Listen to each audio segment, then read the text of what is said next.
बिस्मिल्लाहिर्रहमानिर्रहीम। अस्सलाम वालेकुम स्टूडेंट्स। आज हम लोगों का टॉपिक है सूंघने की हिस्स, ऑल्फैक्टरी सेंसेशन।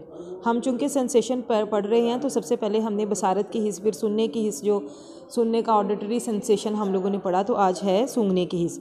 सूंघने की हिस्स ऑल्फैक्टरी इस लिहाज से अहम है कि ये हवा में मौजूद जो अगर जैसे घर में जो गैस जब हम चलाते हैं, चूल्हा चल रहा होता है और हम चूल्हा बंद करना भूल जाएं और गैस उसमें से निकलती रहे तो हमें गैसों की वो स्मेल आना शुरू हो जाती है।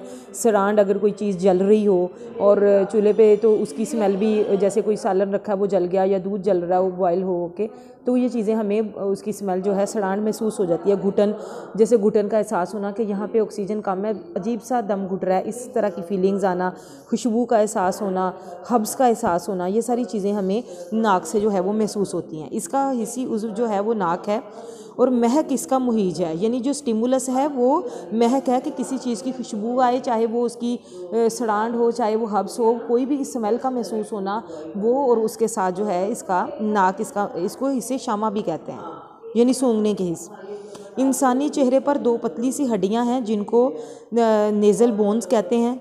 ये पतली हड्डियां जो हैं नाक के दोनों नथनों का काम जो है वो काम क्या होता है, नाक के नथनों का खुशगवार या नागवार महक, चाहे वो अच्छी खुशबू हो, चाहे वो बुरी हो, चाहे जलने की है, चाहे वो बहुत अच्छी है, उसकी महक जो है वो दिमाग तक पहुंचाना होता है।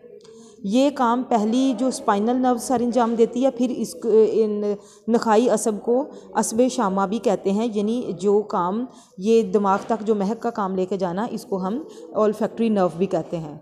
इसके अलावा नाक के रास्ते हवा फेफड़ों में पहुंचती है और नाक में मौजूद जो बाल हैं वो हवा को छानते हैं, यानी अगर हवा में रेत हैं, कोई ज़रात हैं, तो जो नाक में हमारे बाल होते हैं वो वहीं पे उन ज़रात को, उन गंदगी को रोक लेते हैं, जो फिर बाद में वो साफ़ कर दी जाती है और अंदर जो है वो हवा साफ़ होकर जाती है।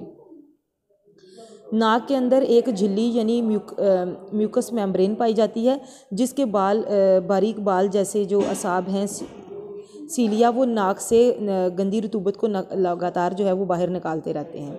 नाक की छत में मखसूस किस्म के खुलियात पाए जाते हैं जिन्हें शामी असाब कहते हैं, जिन्हें सूंघने के असाब कहते हैं। जो रिसेप्टर सेल्स होते हैं वो नाक के अंदर होते हैं, ये खुशबू और बदबू दोनों से जो है वो मुतासिर हो जाते हैं, यानी जाहिर है जब वो दोनों तरह की खुशबू को ये रिसीव कर लेते हैं रिसेप्टर, फिर दिमाग तक पहुँच जाते हैं।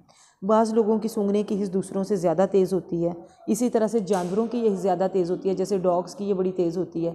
तो जो इन्वेस्टिगेशन वाले होते हैं या जो चोर को पकड़ने वाले हैं इस तरह से, तो वो लोग डॉग्स का यूज़ करते हैं क्योंकि उनकी इसमें शामा बड़ी तेज़ है, उनको एक दफ़ा वो स्मेल सूंघा दी जाए तो वो उस तक पहुँच जाते हैं। उसके बाद है गैस्टेशन, जायके की हिस्स।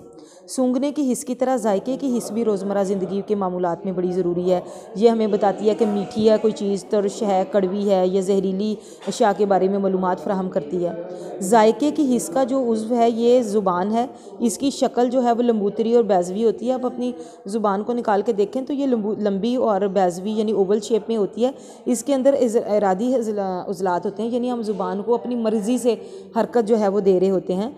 ज़ुबान क़ुव्वत ज़ायक़ा मालूम करती है। ज़ुबान के दूसरे अमूर में हम बोलते हैं, ये अल्फाज का सही तलफ़्फ़ुज़ अदा करने में भी जो है वो ज़ुबान मदद देती है। जायका मालूम करने के असाब ज़ुबान के पिछले हिस्से में पाए जाते हैं, जहाँ से हमें किसी चीज़ का टेस्ट जो है वो फ़ील होता है, और इसकी शक्ल जो है वो अंग्रेज़ी के लफ्ज़ वी से मिलती है।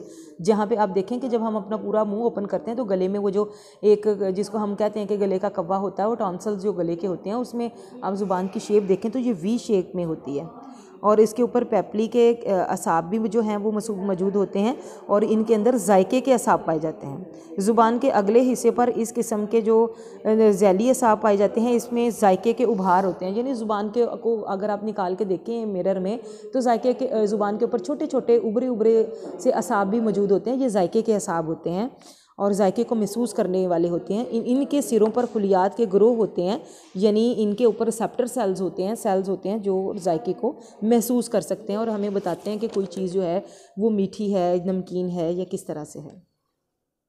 जायका 4 किस्म का होता है, मीठा होता है, कड़वा होता है, तुर्श होता है या नमकीन होता है। तुर्श का मतलब है खट्टा होना, इस तरह से। जायके के असाब ज़ुबान के मुख्तलिफ़ हिस्सों में पाए जाते हैं कि पूरी ज़ुबान में जायके के जो रेलिवेंट है असाब हैं, रिसेप्टर्स हैं, वो वहाँ पे पाए जाते हैं। मीठेपन का एहसास जो है ज़ुबान के सामने से होता है और कड़वाहट के असाब का रकबा ज़ुबान के पिछले हिस्से में पाया जाता है। जबकि ज़ुबान के दोनों तरफ पर तुरश और ज़ुबान के अगले हिस्सों पर के किनारों पर नमकीन और कड़वे असाब के जायके पाए जाते हैं। अब क्या होता है कि जो ज़ुबान का अगला हिस्सा होता है वो मीठा, जो ज़ुबान का पिछला हिस्सा होता है वो कड़वा, और जो किनारों पर नमकीन और जो तुरश हैं वो उसके असाब पाए जाते हैं। इसके अलावा ज़ुबान जो है वो ये भी महसूस करती है, सिर्फ जायके नहीं कि चीज़ गर्म है, ठंडी है, वो दर्द है, हो रहा है, दबाव, वो चीज़ों को भी महसूस करती है। जायकेदार अशिया जायके की हिस्स पर कीमियाई अमल करती है कि जायकेदार चीज़ें जो हैं वो किस तरह से आती हैं। इस तरह से वक़्त असल करती है जब ये माया में हल हों। जब जायके असाब मुतासिर हों तो इनमें असाबी लहरें पैदा होती हैं। जब जायका हमारी ज़ुबान जो है उसमें डिज़ोल्व हो जाता है, हल हो जाता है, हमारी ज़ुबान में जायका मिल जाता है, तो फिर ये जायका महसूस करके ये दिमाग तक पहुँचाते हैं, और ये मुखे कबीर यानी जो हमारा सिस्टम होता है, मुखे कबीर जिसको हम कहते हैं, उसके ज़रिए जो हैं ये उस रकबा में पहुँचती हैं जो ब्रेन एरिया कहलाता है।